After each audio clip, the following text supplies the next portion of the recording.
မင်္ဂလာပါဒီနေ့ကကျတော့ကျွန်တော် stock am ကိုတုံးပြီးတော့ကိုယ့်ရဲ့ဒီလုပ်ငန်းအတွက်ပေါ့နော်ပစ္စည်းစင်းရင်ဝယ်ထားတဲ့ပစ္စည်းစင်းလေးဘယ်လိုထည့်လဲဆိုတာကျွန်တော်ပြပါမယ်ဒီမှာတစ်ချက်ကြည့်လိုက်ဆိုတော့ဒီမှာကျတော့ကျွန်တော်ရဲ့ stock am account ပေါ့နော်ကျွန်တော် stock am account မှာဆိုရင်ကျွန်တော်ကဒီမှာ purchase ဆိုတာရှိတယ်နော်ဒီ purchase ဆိုတာဟာလေးရှိတယ်ကျွန်တော်ပြမယ်နော် purchase ဆိုတဲ့ဟာလေးရှိတယ်ဒီ purchase ဆိုတဲ့ဟာလေးကိုတစ်ချက်နှိပ်လိုက်နှိပ်ပြီးသွားပြီဆိုရင်ကျွန်တော်ကဒီမှာပစ္စည်းစင်းလေးတွေကျွန်တော်လုပ်ငန်းမှာရှိတဲ့ပစ္စည်းတွေပေါ့နော်ဒီပစ္စည်းတွေပေါ့ဒီပစ္စည်းတွေပေါ့ဒါတွေကိုကျွန်တော်ကအမှဘာဝယ်ခြင်းလဲပေါ့နော်ကျွန်တော်ကတော့ဒီမှာ3မျိုးရှိရပေါ့နော်ကျွန်တော်လုပ်မှာဆိုတော့ကျွန်တော်ကအမှစားပေါ့ဆောက်လိုက်ပစ္စည်းပေါ့ဆောက်လိုက်ပစ္စည်းအောက်မှာရှိတဲ့ဟာပေါ့အဲ့ထက်မှာကျွန်တော်ကထားလိုက်ပါတော့ဒီအုပ်ပေါ့နော်အုပ်ကိုကျွန်တော်ကအတိအကျဝင်မှာပေါ့အုပ်ကတော့ကျွန်တော်ဒီမှာနဲတာမဟုတ်ကျွန်တော်စီမှာရှိတာပေါ့နော်ဒါ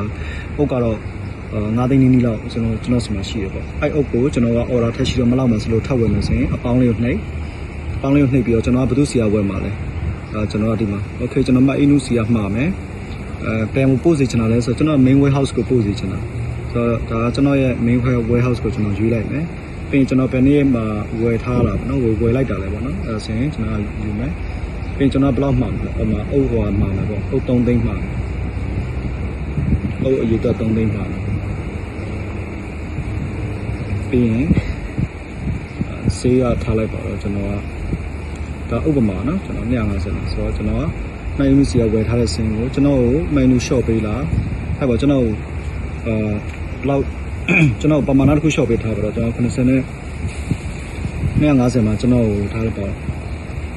ကျွန်တော်10သိန်းလောက် short ပေးရဆိုတော့ okay အဲ့တော့ကျွန်တော်ကအကျွေးနဲ့ဟိုဝယ်မယ်ပေါ့နော်ကျွေးနဲ့ဝယ်မယ်ဆိုတော့ကျွန်တော်ကဒီမှာ900လောက်ရင်ပေးထားလိုက်မယ်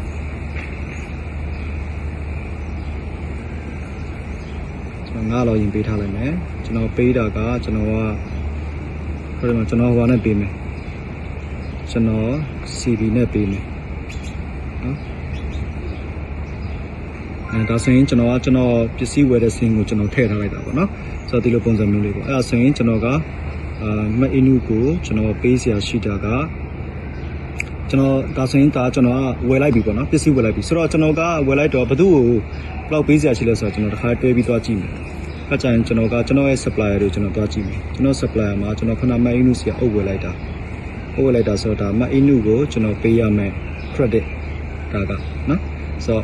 ဒီလိုပုံစံမျိုးနဲ့တွားလို့ရပါတယ်ဆိုတော့ဒါကတော့တနေ့ကျွန်တော်ရဲ့လုပ်ငန်းအတွက်ကျွန်တော်ပစ္စည်းဝယ်ထားတဲ့စင်းလေးကိုကျွန်တော် stock အောင်မှာဘယ်လိုထည့်လဲဆိုတာပြရပါဖြစ်ပါတယ်ကျေးဇူးများတင်ပါတယ်